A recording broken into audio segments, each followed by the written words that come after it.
Good morning, students. Today, in the front-end design tool VB.NET lecture series, we will discuss ADO.NET namespace. In the previous lecture, we have discussed about ADO versus ADO.NET, and in the ADO.NET, in this we will see ADO.NET data namespaces and ADO.NET object model. So let's start. In the ADO.NET data namespaces and its 5 supporting namespaces define the ADO.NET functionality. Take a brief look of these namespaces. These namespaces reside in the system.data.dll assembly. These namespaces actually resides in the system.data.dll assembly. In the following figure shows the content of this assembly in the ILDASM utility. So let's see. So you can see the figure. When we, in this ADO.NET data namespaces, you will find system.data. However, there is a, the system.data, set extension, system.data.link, system.data.oracle client, like this. But here we are talking about the system.data namespace. Okay, so this is the, you can say, the primarily namespace. The rest of the, the namespaces, you will the 6 ADO.NET namespaces are: number one, system.data. The second one is system.data.common, system.data.oledb, Microsoft.data.odbc,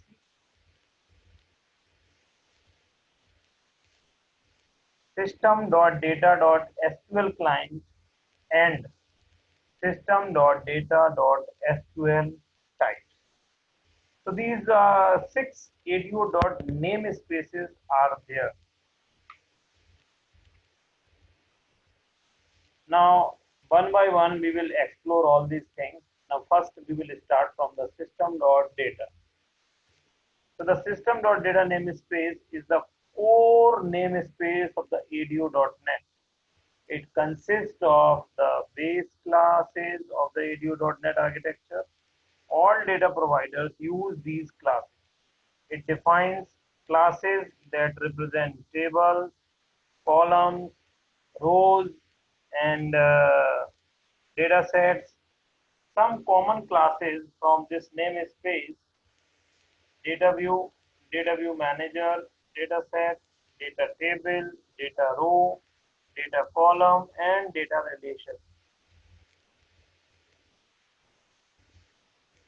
To use these classes in your application, you need to add a reference to the system.data namespace. So, if you wish to use these classes in your application, you need to add a reference to the system.data namespace.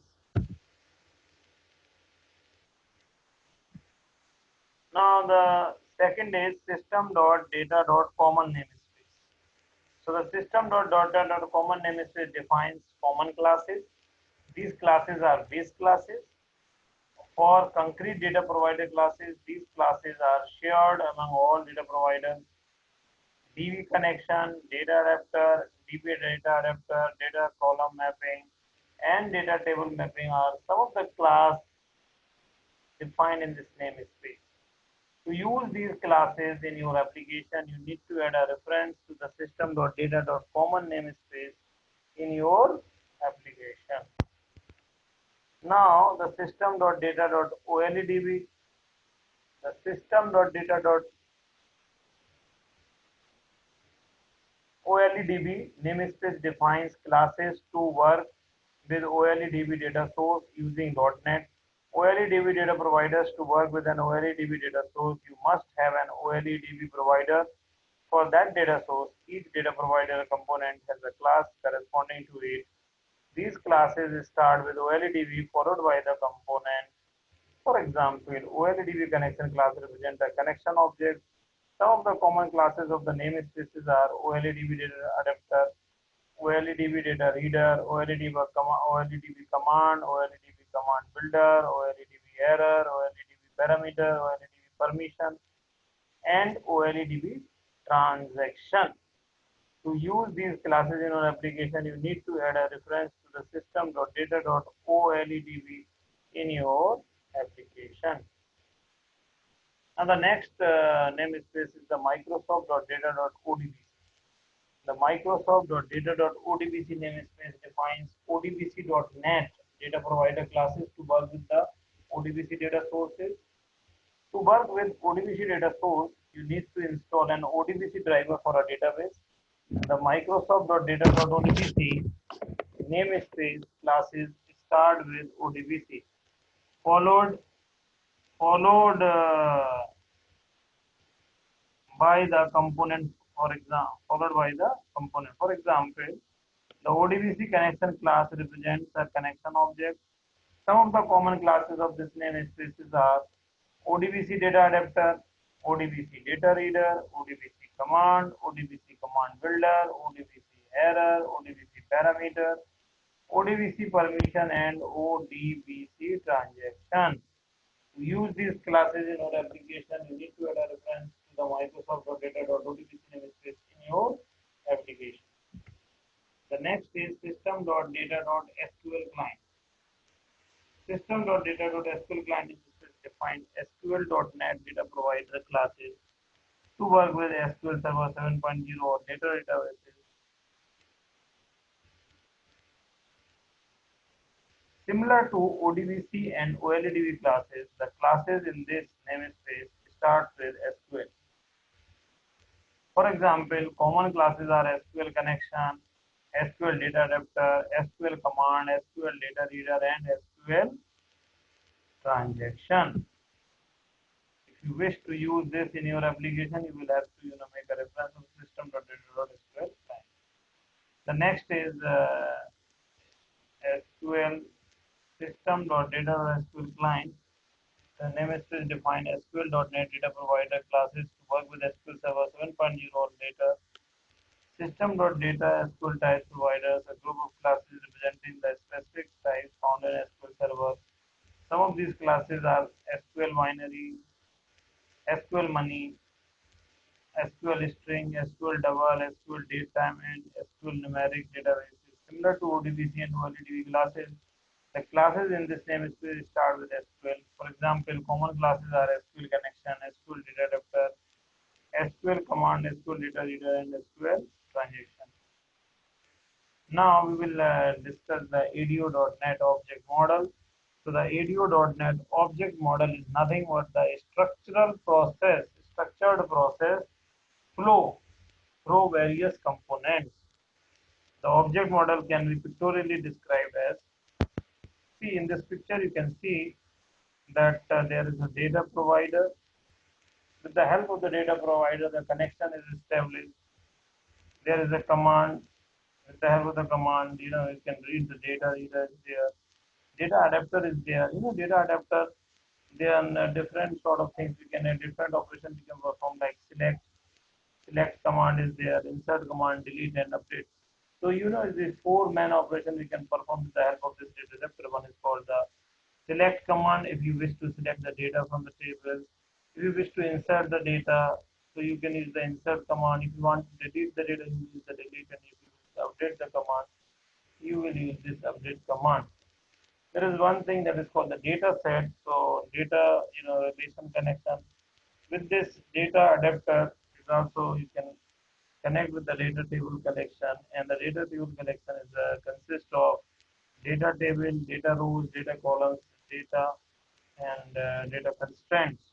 So this is all about the data ADO.NET object model. And in this level, we have talked about the data set. So data set represents a subset of the database. It does not have a continuous connection to the database. To update the database, reconnection is required. The dataset contains data table object and data relation object.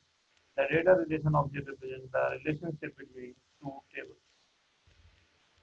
The data table and the data rows class. The data table class represents the tables in the database. It has the many important properties. Most of these properties are read-only properties except the primary key property. The next one is the data row class.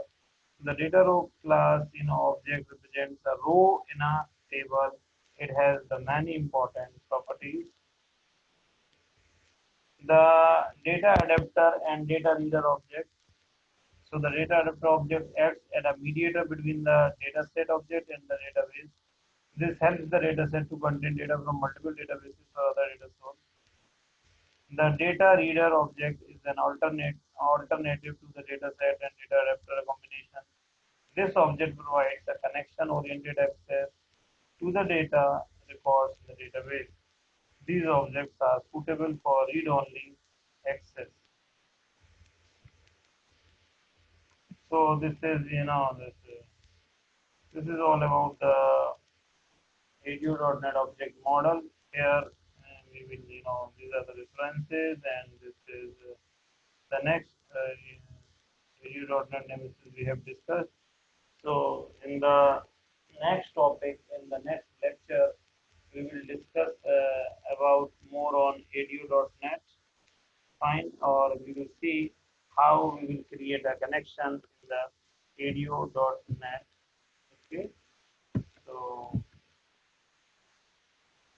here I will stop. Okay, thank you.